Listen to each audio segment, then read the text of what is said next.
আসসালামু আলাইকুম রহমতুল্লাহ। সম্মানিত প্রিয় মেম্বার এবং লিডারগণ, আশা করি আপনারা সকলেই ভালো আছেন। আপনি যদি চান তাহলে এই ঈদের ছুটির দিনগুলোকে কাজে লাগিয়ে খুব সহজেই সফলতা অর্জন করে নিতে পারেন।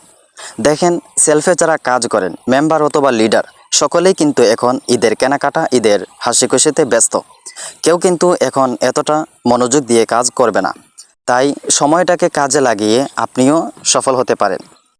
কারণ এখন কিন্তু মাঠ খালি, আর খালি মাঠে গোল দেওয়াটা একদমই সহজ। খালি মাঠ থাকার পরও যদি আপনি গোল না দিতে পারেন, তাহলে মনে রাখবেন এটা আপনারই ব্যর্থতা, এটা আপনারই অলসতা। তাই এই সময়টাকে, এই সুযোগটাকে কাজে লাগিয়ে আপনিও একটা টার্গেট নিতে পারেন। যদি আপনি পারফরমেন্স অ্যাচিভ করে থাকেন, তাহলে আপনি অ্যাসোসিয়েট লিডার হওয়া টার্গেট নিন। আর যদি আপনি পারফরমেন্স অ্যাচিভ না করে থাকেন, তাহলে আপনি পারফরমেন্স অ্যাচিভ করার টার্গেট নিতে পারেন। আশা করি আপনারা ঈদের ছুটিতে সর্বোচ্চ গতিতে কাজ করে সাকসেসফুল হতে পারবেন। ঈদ কাটুক আনন্দে সবার সাথে, আর টার্গেট পূরণ করুন খালি মাঠে। ভিডিওটি যদি আপনাদের ভালো লেগে থাকে তাহলে অবশ্যই একটি লাইক করবেন, আর যদি কোনো সমস্যা হয় তাহলে ইনবক্সে, কমেন্ট বক্সে জানিয়ে দিবেন। আসসালামু আলাইকুম রহমতুল্লাহ।